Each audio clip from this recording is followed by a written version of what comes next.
Mahilig ka ba sa mga healthy foods at mga meat veg? Kaya dito na tayo sa Health 102 Restaurante. Magugustuhan mo talaga dito kapag isa kang cowboy. Located siya sa General Luna, Baguio City. Kaya subukan natin itong mga healthy foods na sinaserve nila.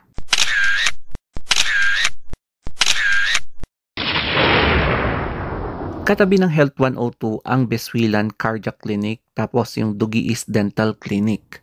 Ang pinili ko dito ay etong veggie meat, tapos yung pair niya ay etong tofu. So yan yung kakainin ko for my breakfast with sunny side up egg. So pumesto na tayo ngayon and okay din naman yung kanilang place at may mga space. Pagkatapos ko nga pala umorder ay dumiretso na ako sa may mga condiments dito. So kumuha ako ng tubig, tapos mga condiments at etong mga soup. So yung soup nila ay hindi siya matabang, hindi rin siya maalat, yung sakto lang talaga.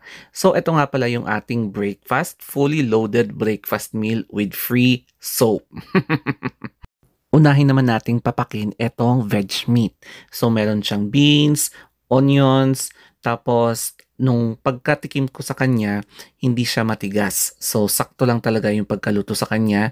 And yes, kumakain talaga ako ng veg meat, kaya nagustuhan ko talaga to. Dito naman tayo sa tofu. And pinili ko din to kasi sa tingin ko ito yung perfect pair sa in-order ko na veggie meat. So fried siya, ginisa with onion leeks, tapos hindi naman siya matigas, tama lang yung pagkaluto niya and hindi siya matabang. Ang susunod naman na tikman natin ay itong free soap. So, hindi masyado makita yung mga nilagay. And ang ginagawa ko kapag umiinom ako or tumitikim ako ng soup is ganyan. Hindi yung kinukutsara kasi parang tubig siya na iinumin mo panulak sa kinakain mo. So, ganyan yung eksena ko kapag hinihigop ko yung soup. Ang susunod naman ay etong sunny side up na egg. Kasi since this is a fully loaded breakfast meal, bagay-bagay talaga. So, napansin nyo, ito yung rice ay brown rice. Kasi nga, itong kainan na to ay promote yung healthy living lifestyle. So, sanay-sanay na ako sa mga ganitong klaseng kainan and hindi naman ako maarte.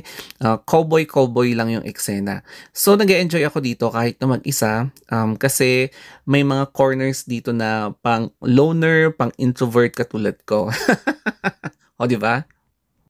Sa totoo lang, iilan lang yung mga ganitong kainan na nagsaserve ng mga healthy foods. So, mapapansin nyo na yung mga rekado nila, halos lahat ay pinopromote talaga yung healthy living. So, for example, yung brown rice, tapos yung mga ulam na veggie meat na hindi mo talaga mahahanap sa mga ibang kainan or restaurant. At sa totoo lang, nakakatulong din itong restaurante na 'to para sa mga patients na maging conscious na sa mga kinakain kasi usually nasa kawalan ng disiplina sa pagkain yung dulot kung bakit nagkakaroon tayo ng iba't ibang sakit sa katawan, 'di ba? Katatapos nga palang kinunan ako ng dugo for blood chem kasi nag-fasting ako overnight. So ngayon lang ako kumain.